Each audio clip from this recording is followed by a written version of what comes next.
Good morning, America, for our viewers in the West. Breaking right now, Israeli hostages released. Will the war in Gaza now end? Millions in the path of a powerful nor'easter, and we remember a legend. Breaking news, finally free. The Israeli hostages returning home after being taken captive 2 years ago. This morning, the first images of the 20 living hostages released, brothers reunited, families celebrating, and hundreds of thousands in Tel Aviv's Hostage Square await the historic exchange. With President Trump in the Middle East for the delicate negotiations. Now, the challenging road ahead in Gaza. What's next for the hostages? The withdrawal of Israeli forces. We have full team coverage live overseas. Millions in the path of a powerful nor'easter. As the Northeast wakes up, many still bracing for the worst impacts of the storm. Overnight, streets flooded from South Carolina to New Jersey. States of emergency declared in New York and New Jersey. Ginger is tracking it all. Chopper crash caught on camera. Oh no, no, no, no, no! Oh my God, oh my God! A helicopter spun wildly out of control, crashing near a crowded beach. People rushed in, pulling a child trapped underneath the wreckage. The investigation right now. The latest on Mark Sanchez, the former NFL star's first public comment since release from the hospital and promptly booked on a felony charge. This morning, the new video showing Sanchez shortly before he was stabbed. Plus, what we're learning about the altercation. First on GMA, the big retailers with big news to kick off a holiday hiring season. Thank you. Thank you very much. And remembering Diane Keaton. So just let me be myself. That's all I ask of you. The spontaneous, hilarious, fabulous Oscar-winning actress. The truth is, it goes by fast, doesn't it? Like the blink of an eye. This morning, what we know after her passing, as we look back on her 6-decade-long career, filled with indelible performances. As her co-stars and fans say farewell. Live from ABC News headquarters in New York City, it's Monday. Good morning, America.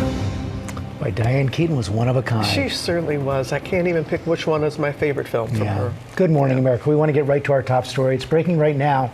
The dramatic developments in the Middle East. After more than 2 years in captivity, the last living Israeli hostages, 20 of them, are home, celebrated by huge crowds in Hostage Square. All of this happening as part of a ceasefire that President Trump and his administration played a critical role in brokering. And overnight, President Trump arriving there in Israel, expressing confidence that the ceasefire will hold and that the war is over. The president and Israeli Prime Minister Netanyahu met with the families of the hostages. The president set to travel next to Egypt for a peace deal signing ceremony and to co-chair a peace summit with Arab and world leaders. We have full team coverage, starting with World News Tonight anchor David Muir, who is there in Tel Aviv with the latest. Good morning, David.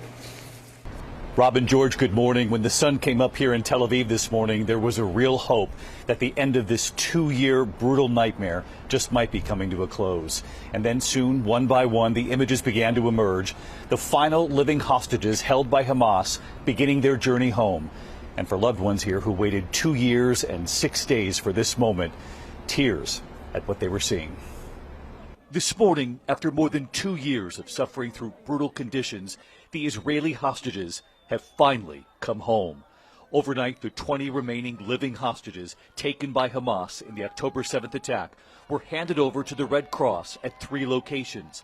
The vans carrying hostages seen here leaving Gaza City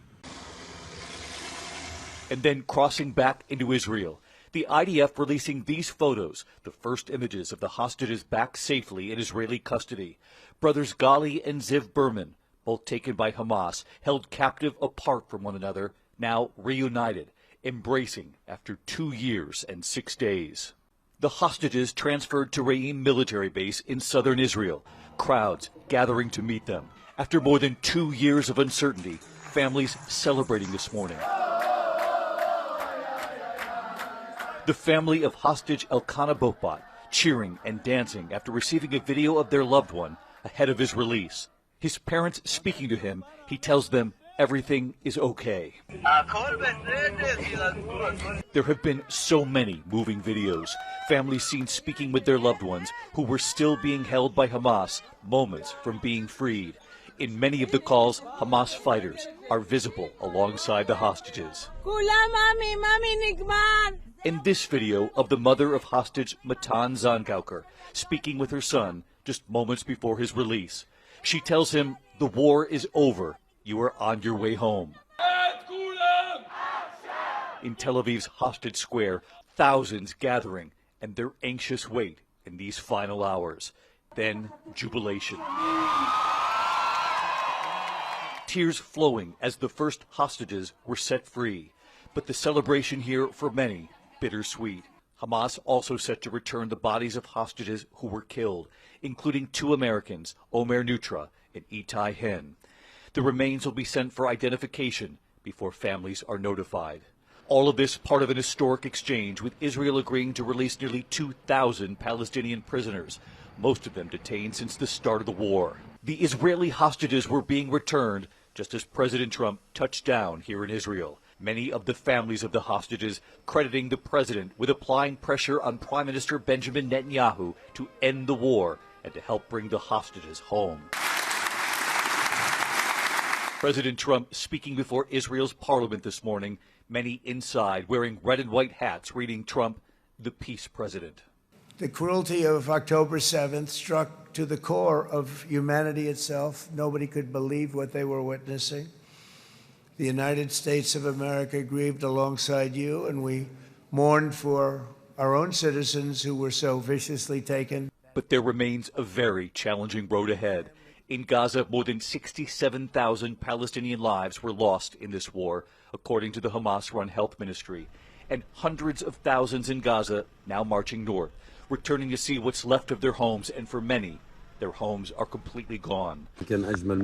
Standing near the rubble of his home, Mahmoud Abu Amira says this was the most beautiful place. Life isn't life anymore. He says, imagine your house, your memories, your work, your school, your whole world being destroyed. Much needed aid organized by the UN is now being prepared to go into Gaza to help with the hunger. Over the weekend, dozens of children clinging to vehicles, hoping for food and supplies. President Trump on Air Force One heading to the region was asked about Israeli officials who have not yet declared the war is over. The president seeing it otherwise. War is over. The war is over, okay? Do you understand that? And for Israeli families who waited more than 2 years for this moment, a nightmare finally over with tears. So many of the families of the hostages here expressing their gratitude to President Trump, many telling me here in Hostage Square right here in Tel Aviv that they believed in the end it was pressure from President Trump on their own Prime Minister Benjamin Netanyahu that got these hostages home. President Trump telling the Israeli parliament a short time ago, generations from now, this will be remembered as the moment that everything began to change. But obviously, make no mistake here this morning, there remains a very challenging road ahead. But for the families of the hostages, this nightmare, this chapter is finally over. Robin, George. Our thanks to you, David. A day of celebration for those families. Let's go to our chief White House correspondent, Mary Bruce, who's also traveling with the president for more on the White House role. Good morning, Mary. Good morning, George. Well, President Trump is being welcomed here this morning as a peacemaker. The Israelis quite literally rolling out the red carpet for him. This is a huge win for the president, and this morning he is taking a victory lap, hailing this as, quote, the historic dawn of a new Middle East. And Trump was pivotal in brokering this deal. It came together thanks to his relationships in the region and his own brash style. He put significant pressure on Netanyahu to get this across the finish line and also took steps that proved his credibility to Hamas. And it is clear this morning that the Israelis credit Trump for this ceasefire and for finally bringing the hostages home. As Air Force One was landing here in Tel Aviv, it flew over a giant sign that read simply, "Thank you." The president was then welcomed at the Israeli parliament with resounding applause, several standing ovations, Netanyahu then heaping on the praise. Now, the president has declared flatly that this war is over, and he has declined to discuss the details of what comes next. But it's also clear that he is focused on the negotiations to come. I'm told this morning he brokered a phone call between Netanyahu and Egyptian President el-Sisi, in which Netanyahu was invited to attend the summit in Egypt later today. Netanyahu then declining that invitation, citing the Jewish holiday. But the president is now urging both parties to translate this victory into, in his words, quote, the ultimate prize of peace and prosperity for the entire Middle East. George. Mary Bruce, thanks. Let's bring in our military analyst, Steve Gagnon. So, Steve, the Israeli forces are pulling back, some Palestinians starting to go home. Describe exactly what's happening on the ground. Yeah, George, if you see this yellow line here, this is the line of where the Israeli forces are right now. As you note, it's allowing Gazans to move back north into Gaza City. It will allow for facilitating humanitarian aid to come in and move north and south. Eventually, the Israelis have agreed to moving back to this red line. And finally, when peace is finally agreed to, this line that was the original line between the two areas on October 7th. You'll note that this is going to be a much bigger buffer because the Israelis want to prevent another October 7th from ever happening again. But the real key here, George, is they're not going to move past this yellow line back towards the original borders until there's an international security force in place, a force that hasn't been determined or agreed to yet. Which brings us to the next question. Today is a day of hope, but there are many challenges ahead. What are the issues that are unresolved? Yeah, George, the peace agreement, like many peace agreements, was specific enough that everybody could agree to it, but it was also ambiguous enough that people heard what they wanted to hear. And that means that the details are going to be particularly difficult going forward. So the things we need to think about, security, that international security force still hasn't been determined. What country's going to lead it? What country will provide forces to that? What about the governance, George?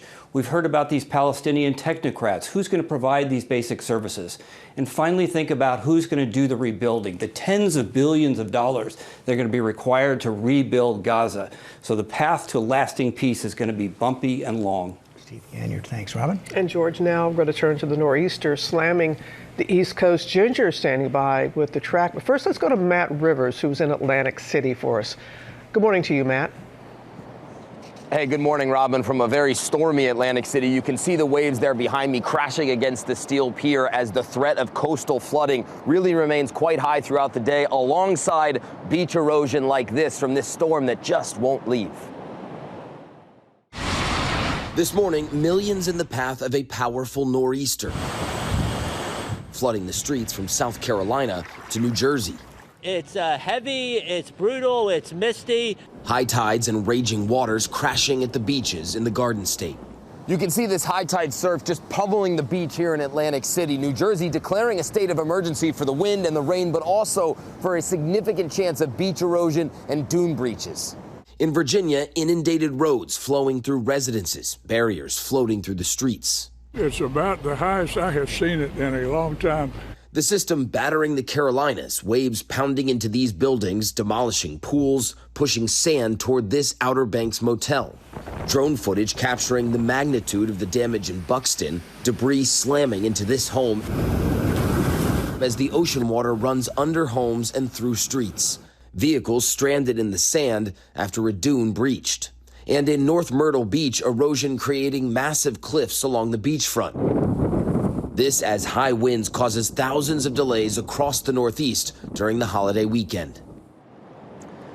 And so right now, it's about peak low tide here along the coast. So this is as good as it's going to get today, which isn't saying much. And then as high tide comes back in toward midday, that's when we're going to see this threat of coastal flooding here in these shore communities. It's going to be a real stormy day here, Robin. It certainly will, Matt. We can see that. And we're going to bring in Ginger with the track and when the storm is going to move out, Jim. Yeah, we've got at least 24 hours left of this battering the coast, and so I'll go ahead and time it out for you. But we'll start with the 60-mile-per-hour wind gust that was at Surf City, New Jersey. So this thing is not messing around. It's pushing water up against the coast, and it's hanging right now just near the southern tip of New Jersey. So that's where the low actually sits. But you're going to have impacts all the way up ahead of it, including the rain showers that come with it. But this is all about the wind and the coastal effect. So 6 to 12-foot waves on top of that push. When you get the tide that's high, you're going to have have a problem because you're going to pile water and 1 to 3 feet of inundation from the Jersey Shore through Long Island. I'm talking about it even in Rhode Island, Connecticut, the Cape, and then you see the high surf advisories all the way up through coastal Maine. Now, you don't just feel it at the coast because some of those gusts are going to reach 30 to 40 mile per hour into the Hudson Valley. The Berkshires, we're at 40 to 50 mile per hour winds. That can take down trees, especially if you've had a lot of rain. You can soak the ground and then the tree can fall over. So power lines, that type of thing are at play here. 30 to 40 mile per hour winds still until tomorrow morning. And then we see some impact as far as diminishing winds, George. So by tomorrow morning, things much better. Okay, Ginger, thanks for returning now to the latest on the government shutdown. Day 13, no sign of an end to the stalemate, amid more signs of growing impact. Senior political correspondent Rachel Scott tracking it from the White House. Good morning, Rachel. George, good morning to you. And we are now entering day 13 of the government shutdown. President Trump making good on his promise for mass layoffs and firings. But this morning, we are learning that the Trump administration is now working to rehire workers from the CDC who were mistakenly let go. Sources tell us that those employees were working on programs like responding to the Ebola outbreak in Africa, the measles outbreak here in the United States. A federal health official telling us that they were mistakenly fired due to a coding error and are now being brought back. Meanwhile, this morning, we are also learning that the nation's special education services was hit particularly hard during these layoffs and firings, which could have an immediate and desperate impact, especially on children with disabilities. Overall, sources are telling us that the Department of Education had 20% of its workforce let go. About 4,000 people across the federal government were also fired. An administration official warning that the longer this shutdown drags on, the worse this is going to get. But George, this is unprecedented. Typically, we see federal employees furloughed, not fired, George. Yeah, this was a new move by the Trump administration to actually fire these workers. Over the weekend, the administration did find a way to make sure the military families get paid, at least for now. Yes, and this will be a relief for so many military families out there. President Trump is now directing his Secretary of Defense, Pete Hegseth, to use all available funds to pay our military troops who would go without a paycheck this Friday if there was no action taken. Meanwhile, you still have 750,000 federal workers who are furloughed, many essential workers showing up to work without pay. Lawmakers still getting their paychecks even though they are out of town. The Senate is scheduled to return back to Congress tomorrow. The House is out until further notice. Speaker of the House, Mike Johnson, saying he will not be bringing those members back until Democrats back off of their demands, George. Rachel Scott, thanks, Robin. And George, now to the investigation after a helicopter spun out of control and crashed near a crowded California beach. The incident, you see, was caught on camera. Trevor Ault is in Los Angeles with the latest for us. Good morning, Trevor. Good morning, Robin. And this was caught on camera from a number of different angles because this is such a crowded beach ahead of an event for people who appreciate helicopters and cars. We want to show you that footage once again. You're going to see this helicopter very suddenly ascend upward, and then it starts to spiral out of control. There were people that say they saw it leaking some fuel, and it also appears that maybe a rear rotor falls apart. It rips through those trees, crashes down onto the ground. Now, 2 people were on that helicopter, a pilot and co-pilot. Officials say that they were safely pulled from that helicopter, but also 3 people on the ground were injured as well. It's not yet clear the extent of those injuries. The FAA, the NTSB are both investigating, guys. All right. Our thanks to you, Trevor. And coming up, Aaron Katushka is here with new details on former NFL quarterback turned analyst Mark Sanchez. Hey, Aaron. Hey, George. Mark Sanchez out of the hospital, promptly booked on a felony charge. We have some new video to show you, and we'll tell you what might be coming next for the former quarterback. Robin. All right, Aaron. And we're remembering Diane Keaton, the beloved Oscar winner, passing away this weekend. We'll tell you what we know as the tributes continue to pour in. And the airlift rescue of a dog after it fell into an Arizona canyon. Coming up, my girls are going to have to get up early because we have a GMA Taylor Swift exclusive. 2 big reveals about what she's doing next. You're going to hear it first right here. We'll be right back.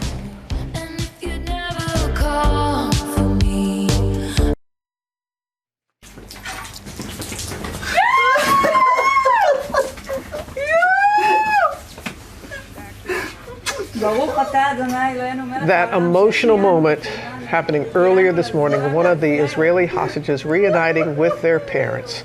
Ooh, we're going to have much more from the region in just a few moments. 20 hostages released. There's the crowds there in Tel Aviv celebrating. First note, 7:30 right now. Doctors are now treating former President Biden with radiation and hormone therapy as he battles prostate cancer. Biden is 82, was diagnosed with an aggressive form of the disease after leaving office. Also this morning, investigators working to determine the cause of a massive explosion at a munitions plant in Tennessee. 16 people died. It occurred Friday morning at Accurate Energetic Systems, about 15 miles west of Nashville. An entire building leveled. The explosion heard miles away. Overnight, the community gathered for a vigil to honor their loved ones. And some happy video. A dog and its owner being airlifted to safety after a camping trip took a frightening turn outside of Phoenix this weekend. The owner called first responders after the dog fell and could no longer walk as they were deep inside the canyon, but the dog was rushed to a veterinarian and saved. And on Sunday Night Football, Patrick Mahomes threw 3 touchdowns, ran for another as Chiefs beat the Lions. After the game, a fight broke out. Oh, yeah. After one Lions player refused to shake hands with Mahomes. Chiefs won 30-17. But right now we have the latest developments in the Middle East. Our chief foreign correspondent, Ian Pannell, is on the scene for us there in Tel Aviv. Good morning to you, Ian. Yeah, good morning, Robin. We are in Hostage Square, which has pretty much been ground zero for the families who've gathered here day after day over the last 2 years. We've been here on some very dark days and a very few days to celebrate. The families of the hostages describe it as being a roller coaster of emotion. Well, today, the roller coaster definitely went up. First, there were 7 hostages released and the crowd roared. People hugged, people cried. They waved the Israeli flag, the American flag, people chanting, "Thank you, Trump." And then President Trump, his address to the Israeli parliament, the Knesset, was broadcast live here on multiple screens. First they came out in their thousands, then tens of thousands came out, at least 60 to 70,000 people that they had to close off the road. So clearly huge relief for the families of the living hostages. They're all home.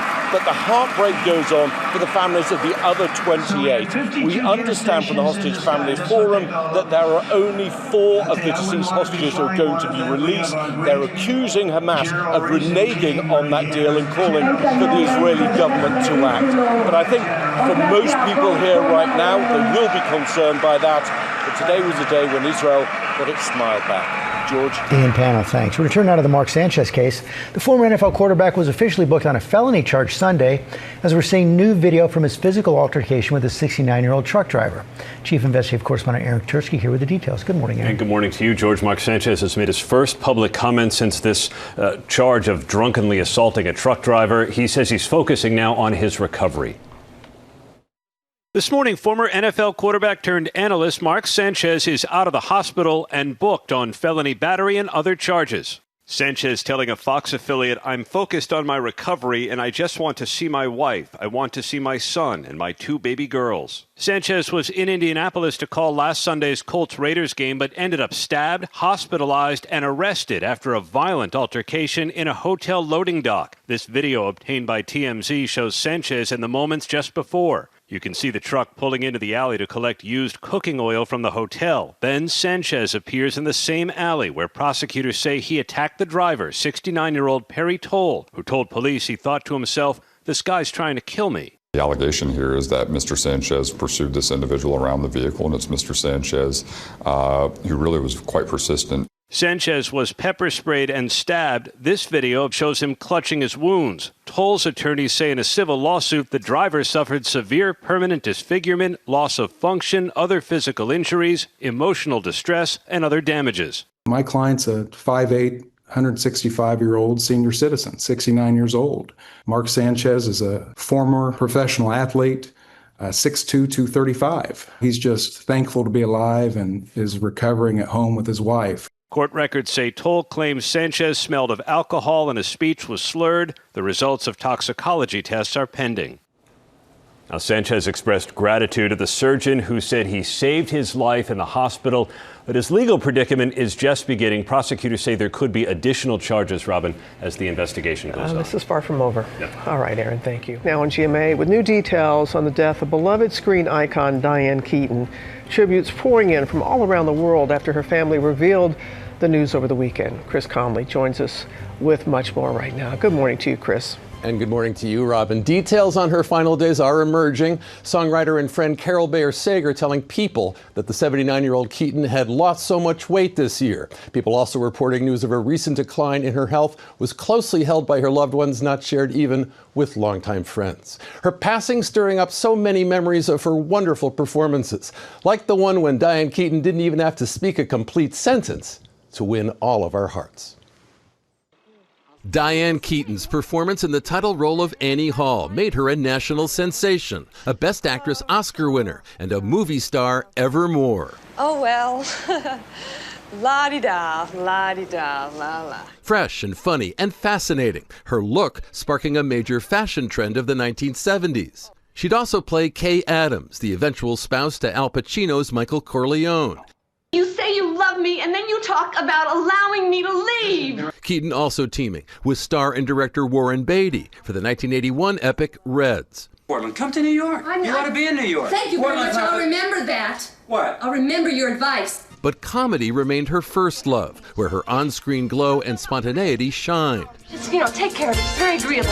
Her work with writer, producer, and eventually director Nancy Meyers spun rom-com gold. 1987's Baby Boom saw Keaton's big city executive pushed over the edge by life as a single parent in the country. I just want to turn on the faucet and have water. I don't want to know where it's coming from. 1991's Father of the Bride and its sequel saw Keaton alongside Steve Martin, and in 2003 with Jack Nicholson in Something's Gotta Give. The post-theatrical popularity of her mid-career movies, You don't own me.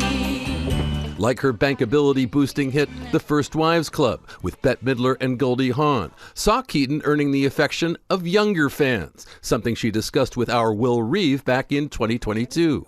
There's something about you that transcends generations. I don't feel like I've transcended anything particularly, except that I've been very fortunate to have many opportunities that came my way. On and off screen, Keaton became a feminist icon. Integrity and independence, a hallmark of her personal style and sensibility. As a single parent, she would adopt and raise 2 children. I didn't choose to get married. I didn't need to get married. And the people that I was with, it was best that we were not married. I think I did the right thing. And this morning, her co-stars remembering her impact. Keaton's First Wives Club colleague Bette Midler calling her brilliant, beautiful, extraordinary. Goldie Hawn adding, "You stole the hearts of the world and shared your genius with millions." Seems like old time. Diane Keaton's death at the age of 79 announced Saturday, leaving behind work that will be fondly remembered. I need you to do me a favor and try not to be so perfect, all right? Just as she will always be. Here with you. Thank you. Thank you so much. Oh my goodness. From appearing in the original Broadway cast of the musical Hair at 22 to writing an acclaimed memoir at 65. From directing a documentary called Heaven to directing the music video for Belinda Carlisle's Heaven is a Place on Earth. And thanks to all those films, Diane Keaton enjoyed a career vibrant with creativity and a life lived on her own terms. Guys? Well said there, Chris. Well said. Yeah, he said it right there. Because independence, integrity, as he said in the piece, she was so unique and delivered so much joy to so many people. Every single time. And we're thinking of her son and daughter. Yeah. Coming up later, Gio Benitez here with a big exclusive. Hey, Gio. Ooh, just open up social media and you're going to see that Swifties are hard at work right now trying to figure out what Taylor is up to next after breaking her records here with her album and her single, The Fate of Ophelia. You're hearing that song right there. We're exclusively revealing the news right here on GMA, so stay with us.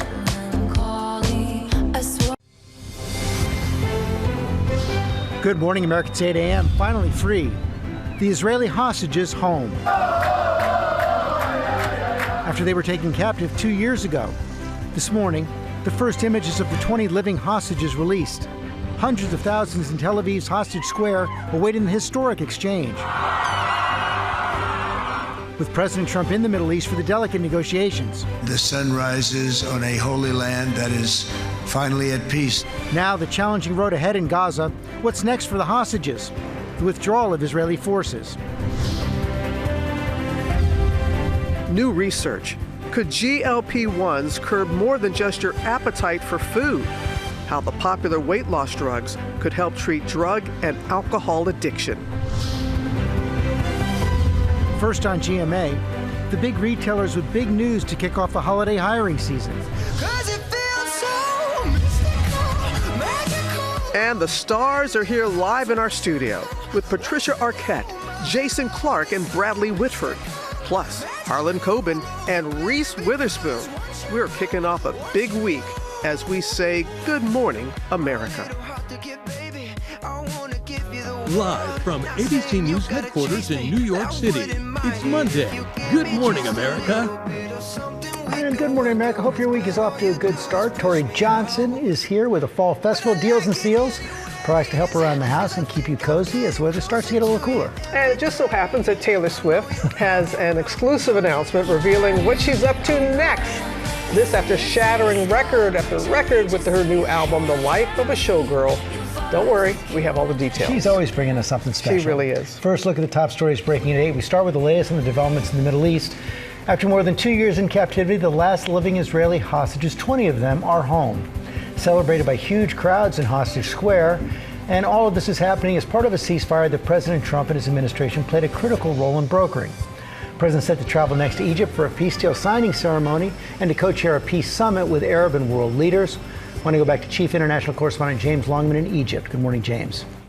Yeah, hi, George. An extraordinary day in Israel, witnessing the release of those hostages and a day of celebration at the Knesset, where Israeli lawmakers took it in turns to praise Donald Trump for his historic achievement. But really, the hard work, well, that begins here in Egypt. Donald Trump has arrived to convene this summit alongside the Egyptian President Sisi, where he's bringing together more than 20 world leaders to discuss a way forward to a wider peace, the next phase of this agreement. They're going to be discussing his 20-point peace plan. The most pressing issue, of course, how to convince Hamas to disarm. We have had no promises yet from them about disarming. We do not understand yet the mechanisms by which that will happen. Big questions are outstanding. Who will govern a future Gaza? Who will help secure Gaza? Who will pay for the rebuilding of Gaza? Also, which countries are going to take responsibility and send peacekeeping troops, this international stabilization force,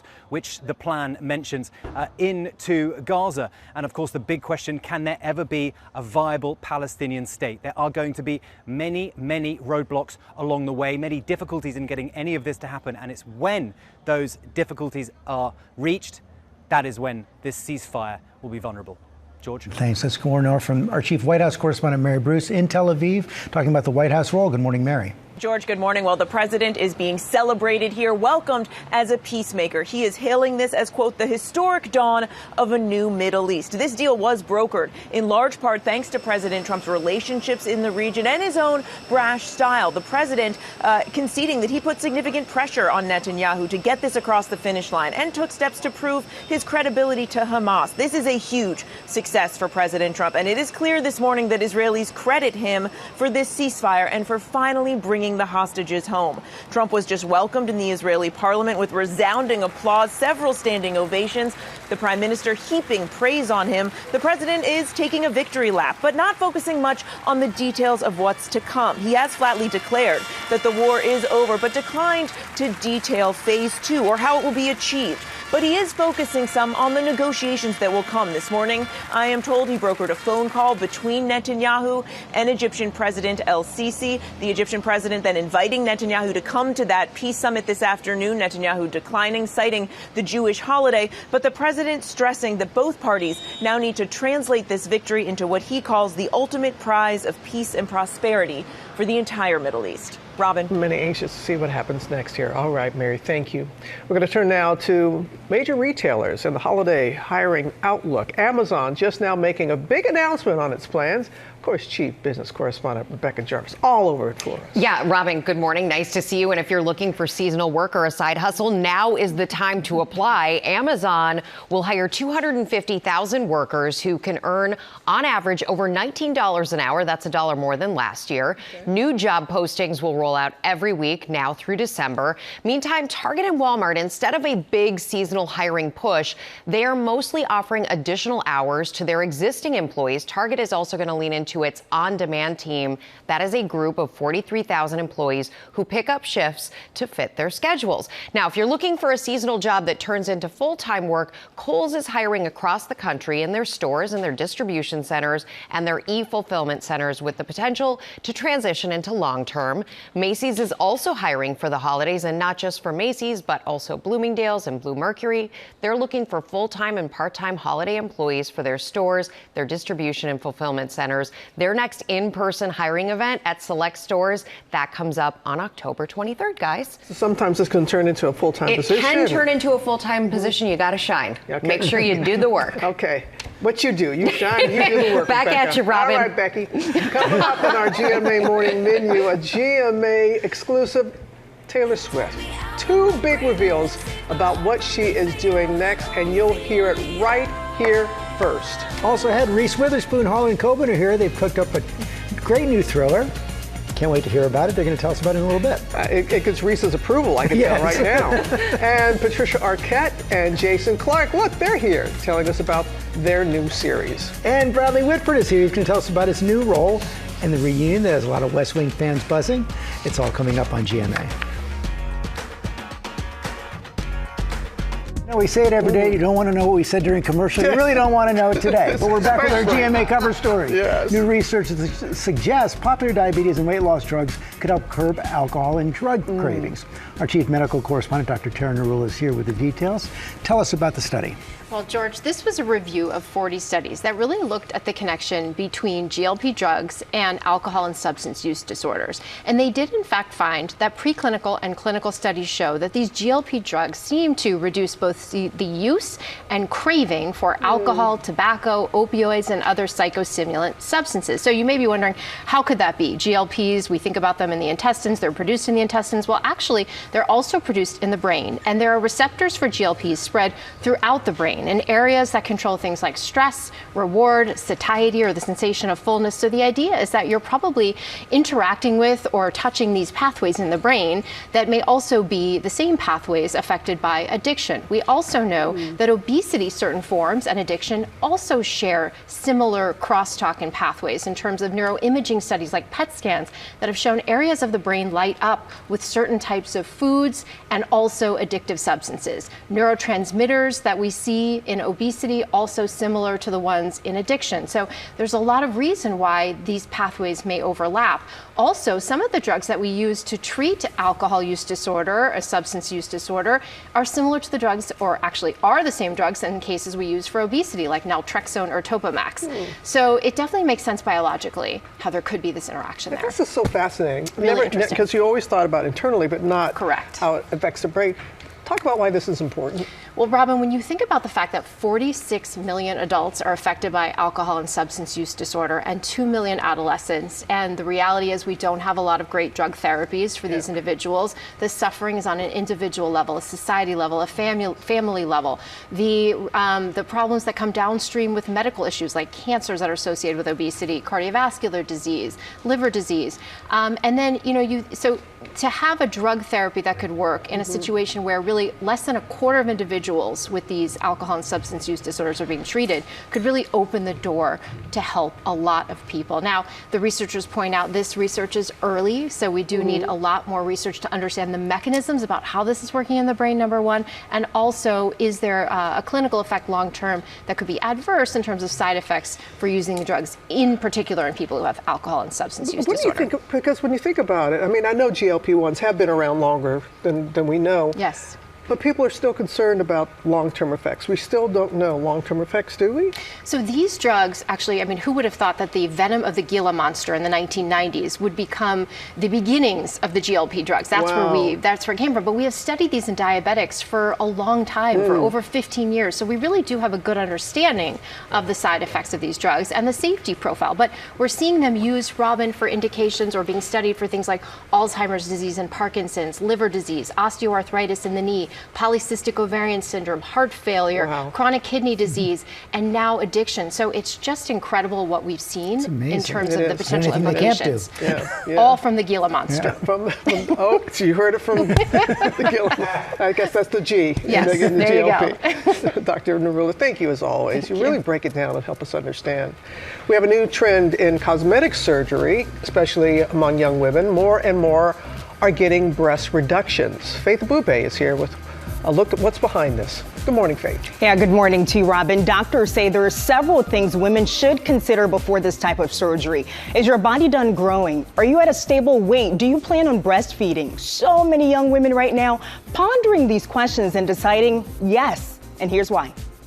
This morning, the number of women opting for breast reduction surgery on the rise, saying bigger isn't always better. My biggest regret in getting a breast reduction is not doing it sooner. Just ask 31-year-old Nicole Koretsky, who underwent breast reduction surgery 3 years ago. My chest always hurt and my shoulders, and I just felt so disproportionate to the rest of my body. A fitness buff, Nicole says prior to surgery, she couldn't run more than 4 miles due to back pain. I think that was also the push that I needed. I really think it's my chest that's doing this to me, and it's about time that I do something about it. And now she's training for the New York City Marathon. I have to run 16 miles today. Nicole's not alone. More women than ever are undergoing surgical breast reduction, according to the American Society of Plastic Surgeons. In the past, it was how can I transform my body into something that men like more? And now it's just, what do I think is beautiful? What do I think is functional? And what do I want to see on myself? And experts say more and more of these patients are young women. You know, traditionally, we would see women in their 40s and 50s after they finished having children and they were ready for that reduction. But about 5-6 years ago, I started seeing young women in their late teens and early 20s. 24-year-old Maddie is one of those women who decided to go smaller. She had her reduction surgery 2 years ago. I was honestly just miserable with them. I felt like everywhere I went, it was the first place anyone looked was my chest. Maddie opening up about her reduction journey on TikTok. Let's talk about my favorite things about my breast reduction. She says the surgery was life-changing. It has been absolutely night and day. I feel like people look at me and see my face first instead of my chest. And an added benefit of her surgery, I can walk into stores and find clothes that fit me and not have to get them altered. So it's really great. And George, we often see beauty trends that are celebrity driven. For this one, experts think social media is actually having a greater influence. Real life young people taking the step and having great outcomes, making the results feel more attainable. George. Okay, Faith, thanks very much. Okay, gather all the kids around the TV right now. Not just kids. We finally have that news from Taylor Swift, and Gio Benitez is here with the exclusive. Ooh, it is big stuff, George and Robin. Good morning. Yeah, the showgirl herself, Taylor Swift. She has shattered music records thanks to her latest album, The Life of a Showgirl. And this morning, right here on GMA, we can exclusively reveal what's next for the Grammy-winning superstar. Check it out. But you don't know the life of showgirl, babe, and you're never ever gonna. This morning, Taylor Swift is breaking records for The Life of a Showgirl, the pop superstar's 12th studio album, setting the record for the biggest first week in music history, with over 5.5 million album units sold and more than 1.5 billion streams globally. And in less than 24 hours after its release, Spotify and Apple Music crowning The Life of a Showgirl as the biggest album of 2025.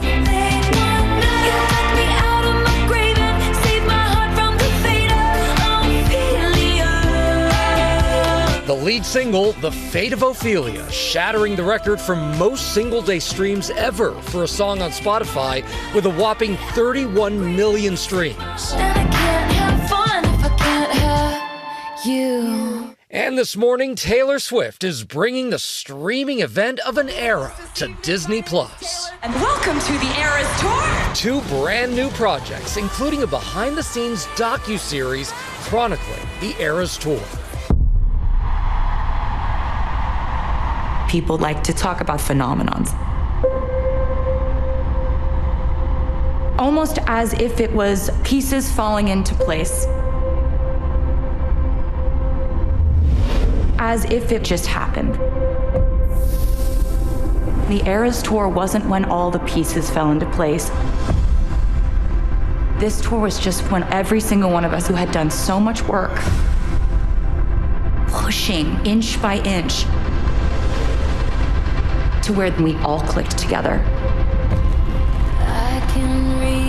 We have broken every single record you can break with this tour.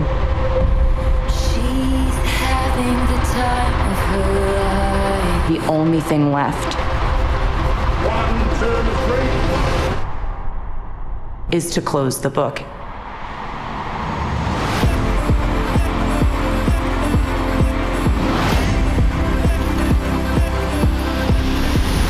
They said, babe, you gotta fake it till you make it, and I did. I was grinning like I'm winning, I was hitting my marks. 'Cause I can do it with a broken heart. I'll not be able to get to sleep because I can't come down, but I've watched tons of TV. I have room service in bed. I signed a box of 2,000 CDs, and then I'm tired.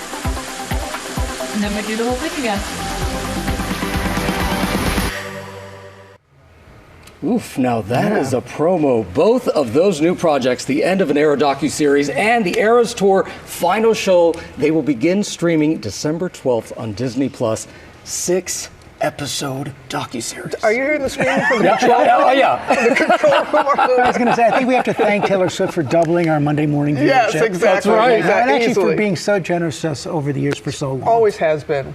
And hopefully our Disney Plus servers don't crash on December 12th. There's no That's guarantee- going to be a no lot of guarantee folks. There will be. Thank you for bringing that to us. We've been anxious to see it. It is time to kick off our Deals and Steals Fall Festival. And Tori's here with great products. Keep it cozy and help you out around the house. Exactly. So this rope is no joke. This is rapid rope. Stores all in this canister. And then when you need some, pull it out the length that you need, wrap it around that cut right there, pull, and boom. Just in seconds, you're able, and it's super strong as you see. So whether you are going to haul a Christmas tree, you need to tie down your recyclables, you've got quick fixes around the house, gardening, fishing, camping, you name it, this is the most convenient way to carry your rope, and it's 50% off. Very easy to use. Yeah, very easy. Okay. And I like those colors, right? I do too. Yeah, okay. Arm & Hammer. So for something like 175 years, families have relied on this company and their products to help us to stay fresh, to fight odor, to fight stains,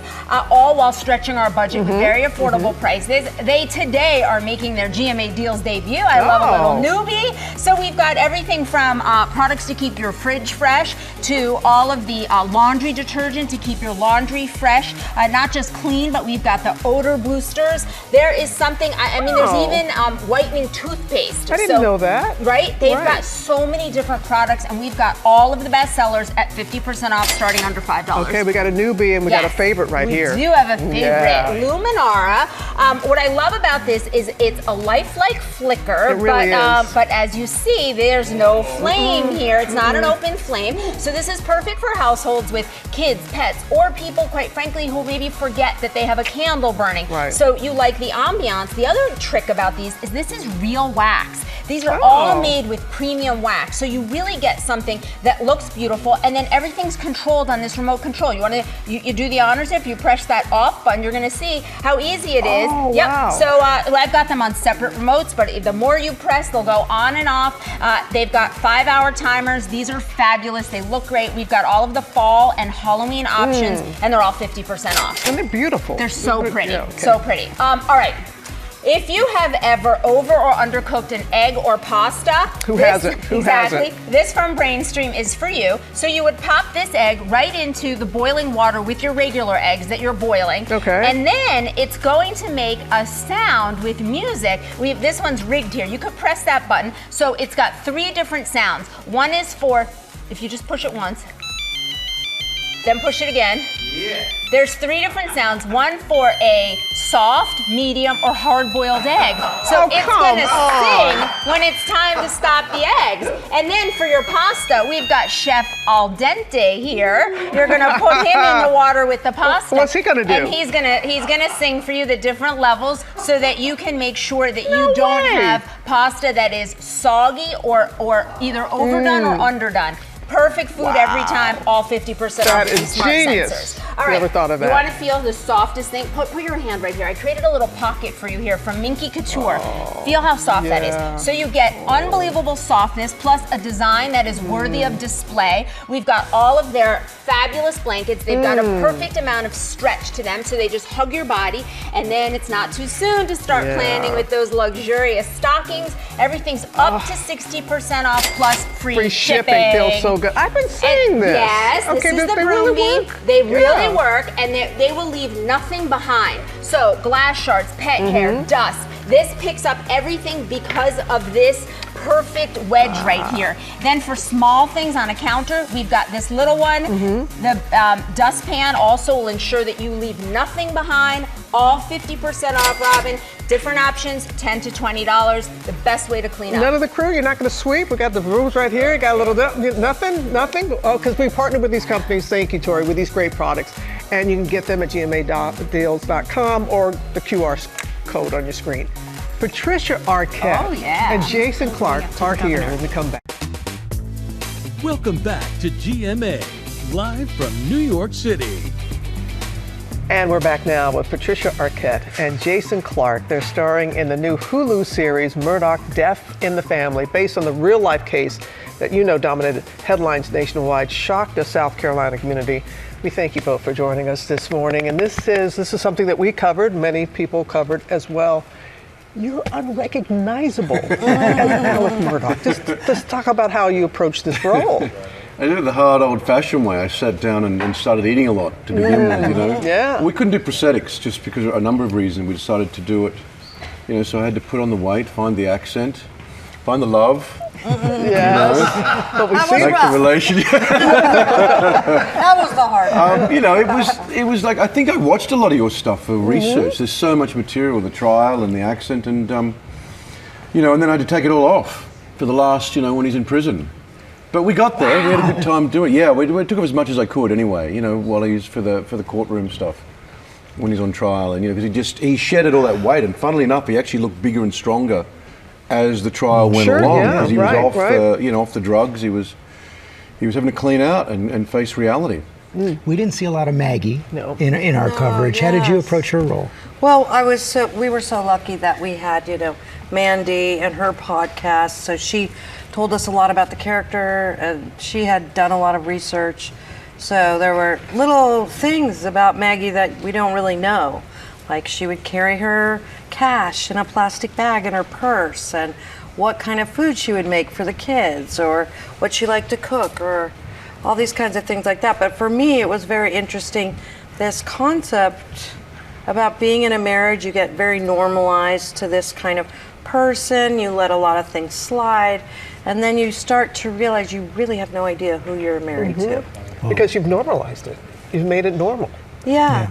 I grew up with this hindsight's easy. privilege and this Sure it wealth is. and all of this. Things that just let things slide, and coming from a certain time where you marry forever.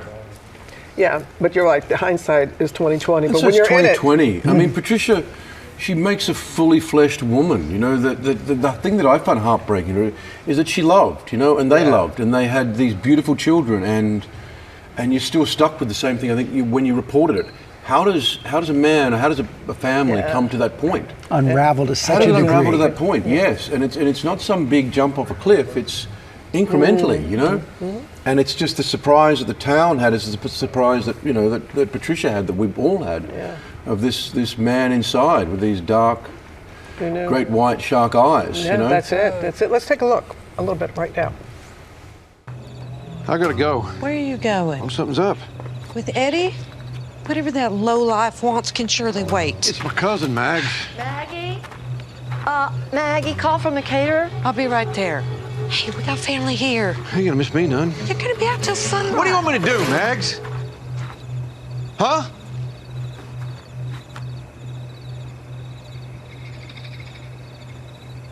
I'm sorry. Probably the stress of this party is getting to me. Yeah, well, just don't take it out on me, okay?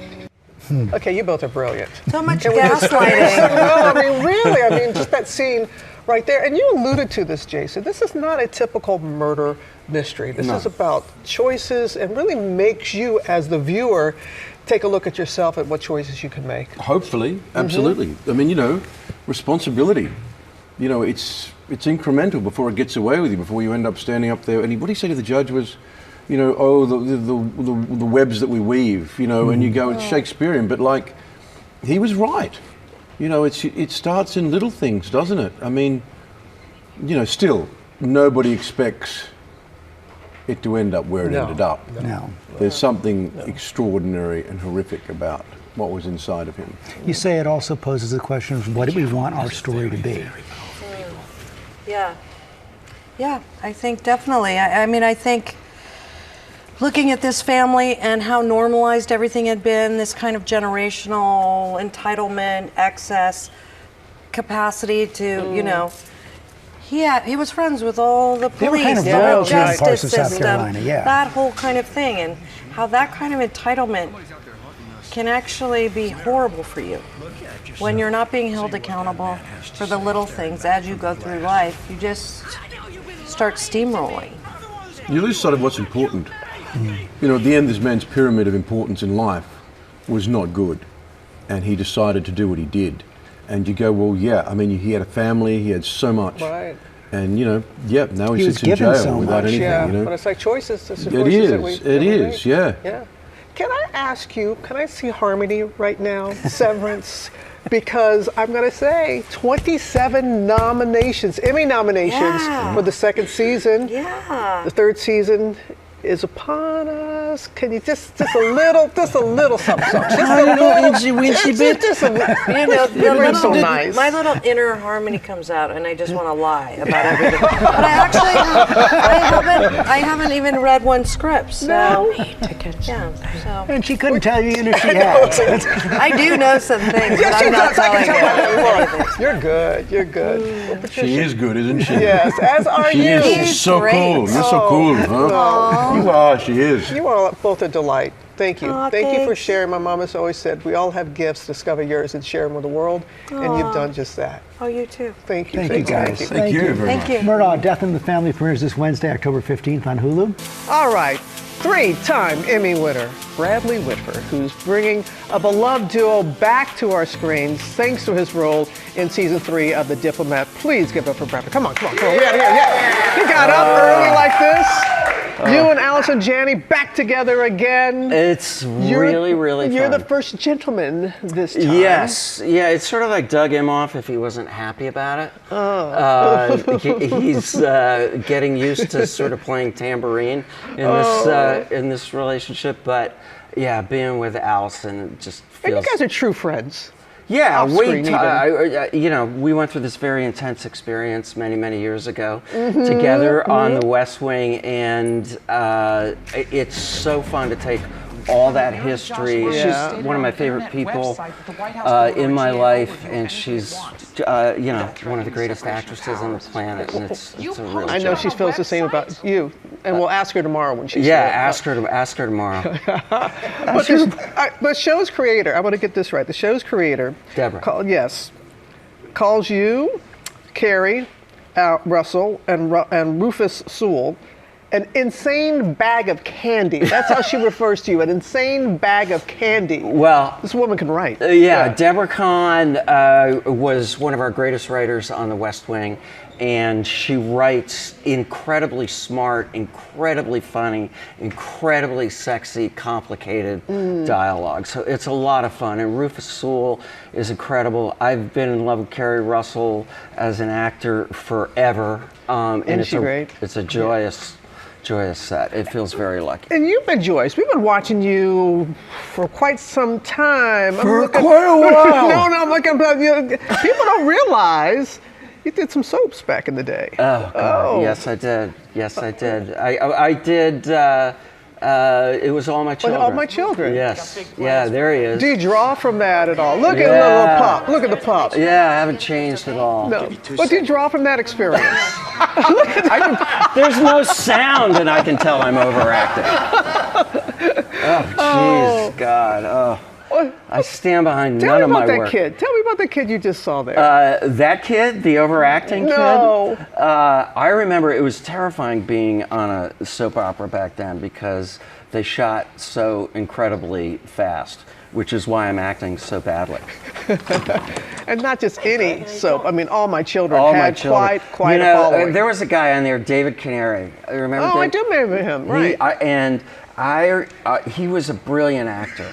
And I really admired him. I'd seen him in a bunch of plays, and it was great to work with him. Well, you more than hold your own in all that you do. And what's this other show that you Oh, have. Death by Lightning. Yeah, what's that about? Michael Shannon, Nick Offerman, the incredible Betty Gilpin. It's about James Garfield. It's a fascinating story coming up, I think, in November on Netflix. Oh my goodness. You are a real Renaissance man. You know that? A little this, a little that. I got a bright future behind me. Behind you. Oh my gosh. Can we just show a clip though? We failed to show a clip. Oh yeah, okay, show the clip. Let's see it. Do you need an activity? What are you going to do for the next 5 hours? They have a whole itinerary planned out for me. I'm getting a tour of the Camellia House. You didn't have to come. I was asked. Find something to do. Because this, that happens when you're bored, What happened? I'm not your scratching post. There is something about you two. It's a complicated marriage. But they love each other, but they kind of drive each other nuts. Yes, I could see that. Yeah. But I loved how you were on the bed. You were just kind of like, yeah, bring it. Yeah, bring he's it. not happy to be there. No. But Allison Janney, my God, how good is she? Yeah, as are you. Thank you so much. Thank I mean you. that in all sincerity. And she is going to be here tomorrow, and just so very happy for you and for us that you guys are back together. In It's this a lot of fun. It is a lot of fun. And season 3 of The Diplomat begins streaming Thursday on Netflix, and Allison Janney will be here for more on the series tomorrow. Let's go down to Ginger. Great to see you. Thank you, Robin. Looks so good. All right, now we are getting hyped for Monday Night Football. 2 big matchups tonight. You can check out our studio. It is filled with the team's excited fans. And this segment is sponsored by Arby's. And we're also celebrating their new snack. But before we get to tasting, let's check on the lineups tonight. In the first of 2 games, Atlanta hosts Buffalo. The Bills have Super Bowl dreams led by reigning MVP Josh Allen. But they're coming up against one of the best rushers in the league, Bijan Robinson. Yep, had to work on that. In the second matchup, the Commanders welcome the Bears. We've got 2 highly young quarterbacks going head-to-head, Chicago's Caleb Williams and Washington's Jaden Daniels. Pick number 1 and number 2 in the 2024 NFL Draft, so that's a great matchup. And now that we know what to watch tonight, you gotta give those Arby's steak nuggets a taste. Yes, they are tenders. Smoke hand-cut nuggets. They are the first of their kind, and now you can basically have steak anywhere, anytime. On the couch, in your car, at the tailgate. The world is your steakhouse. Now that you've got those steaks, what do y'all think? It's our steakhouse. The world is our steakhouse. All right, even rivals here with the fans can all agree Arby's steak nuggets are a delicious way to enjoy watching the game. And while you guys keep snacking, here is a quick look at the forecast for tonight's games. Obviously, in Atlanta, not a big deal, but if you're tailgating, because the game is covered, but you can see sunshine, 74, beautiful. A little windy, a little showery when you're at the Bears and Commanders games, but hey, football plays no matter what, right? We're dealing.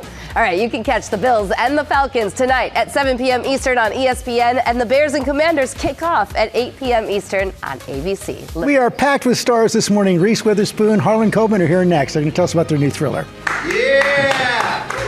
And we are back with Academy Award-winning actress turned first-time novelist Reese Witherspoon, New York Times bestselling author Harlan Coben. They've teamed up on a new thriller, Gone Before Goodbye. Okay, so I don't want to say odd couple, but I was surprised to hear you guys had teamed up. So how did this happen? Oh gosh, well, I came up with this idea of a crazy character that I just couldn't shake. And I had met Harlan at a conference 9 years ago, and I thought I would really like to write the book. And so I called him and I was like, I don't know how to write a book. Will you help me? So what did she give? She gave you a character. Yes. I always thank God she tells that part of the story because it's so braggish. So Reese Witherspoon called me one day, and Reese came to me, and I was a little wary about. I don't collaborate on books, and she had this terrific idea, this terrific world. And as soon as she starts telling me the idea, I'm like, oh dang, that's good. I take out a yellow legal pad. We spend about 3 hours going back and forth with ideas right away, and at the end, just sort of said, let's write a novel together. And your parents played a part in this? Well, my parents were in the military, and they were both in the medical profession. So my dad was a surgeon in the Air Force, and my mom was a nurse in the Air National Guard. And so the basis of this character is that she's a reconstructive surgeon in the military who goes into private practice. But when we meet her at the beginning of this book, she's really down on her luck. Her husband is missing. He's not in her life anymore, and she's feeling like she's lost her medical license. She's being sued for malpractice. So when she gets this crazy opportunity, she jumps at it. So you can't give away too much, but give us some sense. What's going to happen in it's this a thriller. book? She goes overseas and her patient disappears. You know, Georgia, we've been friends a long time. We want this book to be the book you take to bed tonight at 11:30, 11, say, I'm just going to read for 10 minutes. Next thing you know, it's 4 or 5 in the morning, or you're starting to watch you guys, and you're just deliriously No, that's happy. what happens. You write it so that the last page of every chapter, it's impossible to stop. Right. And you'll never guess the ending. That's the other thing I promise. Did you guess the ending? I did not guess the ending. There you I go. did not guess the ending, but I was riveted the whole way. So you voice Maggie Yes. in the audiobook. In the audiobook, Everybody's yeah. going to want to know. You're going to play her on the screen. Oh my gosh. Well, first we got to see if people even like the book. We got to see if people like it. But the audiobook is really great. Chris Pine plays my husband Mark in the book, and I read Maggie and all the other details. And it's just, it's such a labor of love. We had so much fun working together. What was it like writing? It was amazing. Half the time I feel like I was calling him and he was on a golf cart with you. And I'd be like, can you put down your golf club? Because we really got to break the second act of this book. And what I really need to know is who is a better golfer? It's not close. He's much better. Is he? But it's not saying much. Okay. It's not exactly a rave. So maybe another one? I mean, I would love to. We He did and have I, such fun. we had so much fun. Every day we texted, we emailed, we got to meet a lot of times in New York, and it was a really. I was very nervous about it, and she's such a great. You were boss. nervous? Well, I was nervous. First of all, for both of us, this is a risk. I mean, what's fun is at our stage of our career, we can do something that's a stretch, but we're putting ourselves out there, and we were both nervous about it, and we're nervous now. We hope everybody loves this. We love this book, and I'm really proud of it. And we're nervous about it. Well, I loved it. I could not put it down. I went straight through it. But before we go, I want to ask you, I mean, you've described Diane Keaton as a mentor, and I know you spoke about her at your conference this weekend. Just reflect on her legacy and her career and Diane Keaton as a person. Oh my gosh, Diane Keaton was so important to me as a young woman. She was the second director who ever hired me when I was 15 years old. I auditioned for her and she just gave me so much love and praise. So I went and made this movie in North Carolina with Patricia Arquette and Diane, and it was the summer of a lifetime. And she just kept checking on me for years and years. Are you okay? Is everybody treating you nice? And I'll never forget the kindness she showed me. Thank you both for coming in. Yeah, thank you. Gone Before Goodbye is out tomorrow, and I'm going to actually be moderating a chat with Reese and Harlan tonight here in New York at the Town Hall. There still might be a few tickets left. And we're off. The week is are. underway. Have a great day, everyone. See ya.